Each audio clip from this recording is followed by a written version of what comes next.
Folks, good morning. Welcome back. February newsletter 2021. Let me go through it from my huge notebook here of all the points that I've got. We are in a lovely spot on the reserve, something called Mine. Sophie?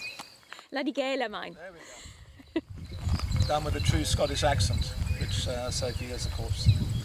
So, beautiful spot behind. The mountains behind and the koppies, and we're on the Mekalali side of the reserve here. So let me first start off with South Africa. Where are we in South Africa? Basically no change from last month. So just a reminder on that. We are open for travel. All of you lot are closed. We're still on lockdown level 3. So there are certain restrictions which are very minor, which don't affect much around the country at the moment. The vaccine program has just started and they've done a whopping 50,000. So come 2050, I might just have got my vaccine, if I'm lucky. But anyway, let's see how they go. Moving on from that, actually South Africa's had a lot of bad press recently, based on the South African variant. Totally unfair and not relevant to South Africa at all, in the sense that South Africa picked up by discovering the variant and passing it on to everybody else. When I say passing it on, passing the information on. And it could well have come from outside. So anyway, I'm sure there'll be other variants around the world happening at the moment. You've got your Kent variant, apparently there's another variant. I suppose we can always have a Liverpool variant. That sounds like a very good idea. So these variants will continue to happen. We have local elections happening in South Africa in April. The ANC were dying to put it off, or try and put it off for another day or another month, and because their publicity isn't so good at the moment because of all the corruption scandal over the PPE, etc. So that's happening in effectively a month's time, and it'll be very interesting to see what happens as a result of that.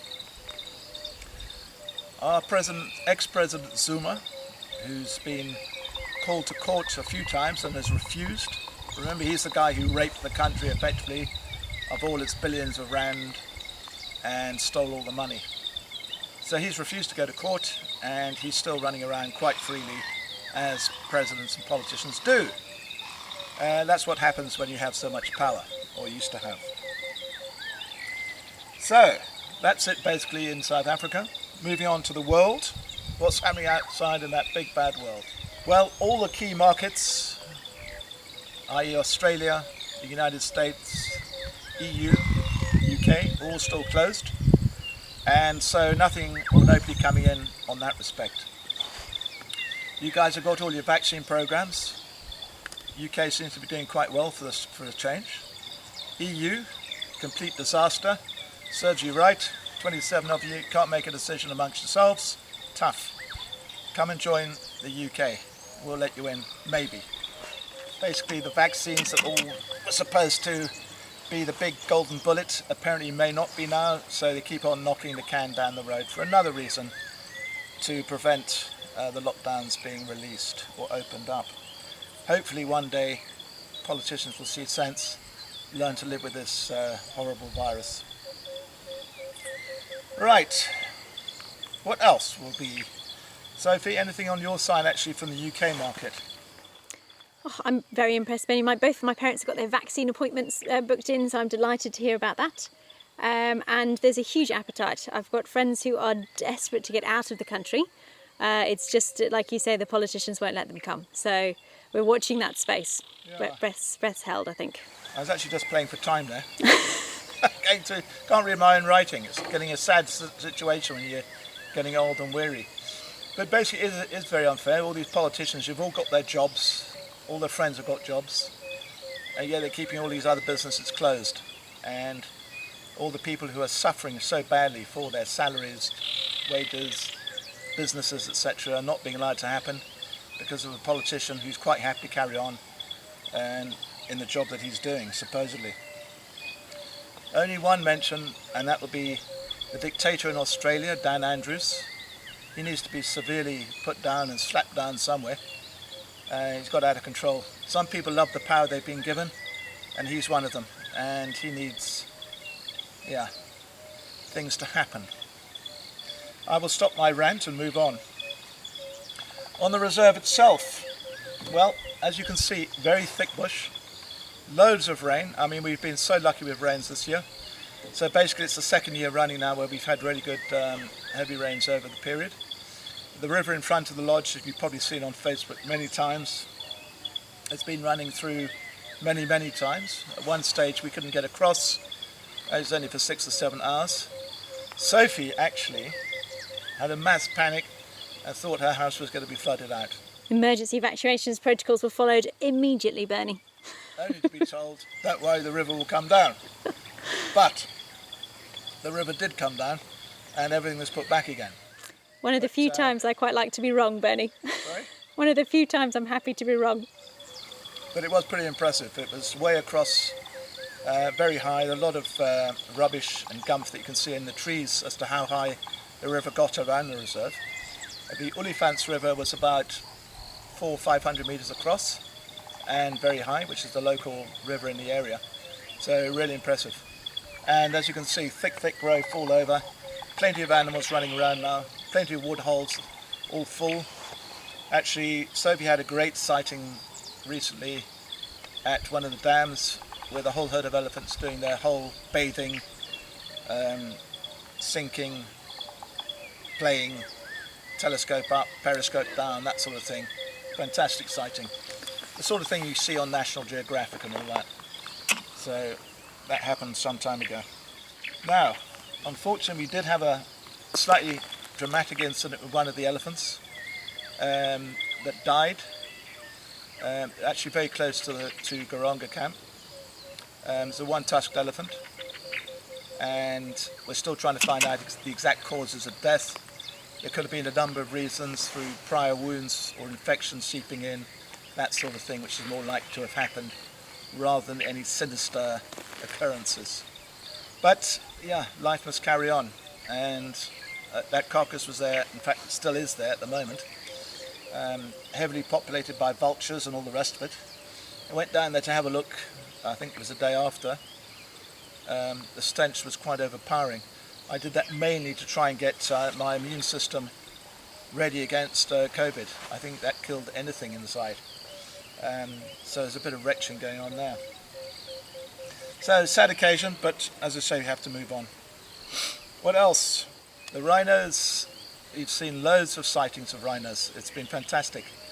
In fact, generally the game has been incredible. Of the few guests that have been here, we've had excellent sightings, all the big five, and lots of plains game and general game. It's been really great game viewing, and it's such a shame that you're missing it all. Murphy's Law, when you come, suddenly the game will all go and hide. But that's the way it goes, eh? So moving on now to the lodge. The bookings are increasing, certainly amongst the South African, obviously, residents, because they're the only people who can visit. So we've had some great guests in on that over the Valentine's weekend. We had one booking for that weekend, and then suddenly 3 days before we suddenly had another 3 bookings. So Valentine's weekend were actually very well populated, very nice and busy. And March is looking also very busy for our South African guests. We actually have a wedding group coming in. It's fantastic. So we're really looking out for that. It's taken time to get there, but finally the bookings are starting to arrive there. And for our South African guests, we've still got great specials for you. And yeah, you must just carry on booking. Regarding our main rates, overseas rates, I've frozen our rates now until March 2023. Sounds a hell of a long time away, actually. Almost another 2 years. So the rate you're getting now, or you're not getting because you're not here, will be the same rate up to March 2023. So hopefully a great incentive for you to come when you do start travelling on those very affordable rates. And just to remind you, it's effectively an all-inclusive rate, as you know. So we look forward to that. Right, very good news. Again, it was put on Facebook recently. Our last 3 remaining trackers, Impo, Gladstone and Bongi, all took their practical assessments 2 days ago and all passed their Fagasa 1 level guide exams. So they've already taken their theory, passed that, so now they are fully qualified guides. They'll obviously still remain as trackers, but are fully capable of driving should the need arise. So congratulations to them, and more importantly congratulations to their guides who have been taking them and mentoring them through this process, of which one is Sophie. Sophie is trackers Bongi. Any words there, Sophie, from your side? Oh, Bernie, I cannot express how incredibly proud I am of all 3 of the guys, but as you say, especially of Bongi. It's a huge achievement for him. He's put a lot of work into it, and I am absolutely delighted that all of his hard work has paid off. It's a wonderful achievement for all 3 of them. Yeah, it's taken a lot of hard work. It's very difficult for all of us to suddenly start studying again. You need a lot of patience and time, and obviously experience when you go out on drives, watching how your guides do their stuff out in the bush. So you've done very well, and as you say, we're extremely proud of them, and they will crack on now, and yeah, hopefully we'll see them on game drives soon. We're still working at the moment with the skeleton crew at the lodge, so half are in, half are out, and that'll continue. We still only have the 2 lodges operating, Little Garonga and Safari Camp, for obvious reasons. There's no point in having all the camps open in full. We're going to make a couple of changes based on the fact of the exciting news that MCH will be opening in the next 3-4 weeks. So the opening date actually is going to be the 2nd of April, which coincidentally enough was the date or the birthday of my dad, who sadly passed away a few years back, and that's the way it actually turned out. It's the builders will be away from the site probably in about 2 to 3 weeks maximum, and then obviously we have to get things started up, systems sorted and tested, and then open, which happens to be the 2nd of April. 1st of April, as you can all understand, not a good day to start, so we'll keep to the 2nd of April, hence the birthday. So I'm very happy with that. And so on that note, what we're going to be doing is only opening now Safari Camp and MCH. Therefore we will close Little Garonga, except the Hambledon Suite. The Hambledon Suite will then form part of Safari Camp, so we'll have the 4 tents out of the 6 open due to COVID and all the rest of it, and then the Hambledon Suite attached to Safari Camp, so they'll have all their meals etc. down there, but they'll still have their own private game drive. And then of course MCH operating on top of the hill there. For those of you who are suddenly saying, oh my god, I've booked a suite in July or whatever it was at Little Garonga, you will be upgraded to MCH. So if you were booked, for example, the Buckingham Suite, then you'll be put up to MCH, which is, I think you'll enjoy it, a much nicer experience. Not to say Little Garonga is bad, but by going up to the new camp, I think you'll really enjoy that. Plus we obviously need to get MCH up and working and tested to its full limits. Bear in mind it is a solar camp, and so we do need to test all systems there that they actually are working when everyone's trying their hair dryers and all this and that. What other things do you have that you ladies use? Oh, Bernie, I'm a terrible example. I spend my time running around in the bush. Isn't it these rollers and things? Or yeah, probably hair rollers, I imagine. All these very powerful machines that suck power out of the earth like anything and probably knock the whole camp down. Exactly, So, it's all for the beauty regime. so it's going to be a learning curve for all of us, but it should be up, it should be fine. So just bear that in mind. Little Garonga will close down until the end of August. So 1st of September, hopefully by then, internationals will start coming through again in full. And MCH and Safari Camp carry on as normal. Just on MCH, we'll be putting out a video probably in the next 2 to 3 weeks, just before we open. And it is exclusive use, remember. So for your families or groups, it's perfect. It's looking stunning, by the way. We put all the interiors in there, all the furnishings are all up and running. It's really looking beautiful. So all we got left is the bush clearing team to clear up the bush around there and just finish off. Very exciting news. Aha, our beautiful insurance companies. So your Lloyd's of London and all these horrible companies that need to be really destroyed and taken out.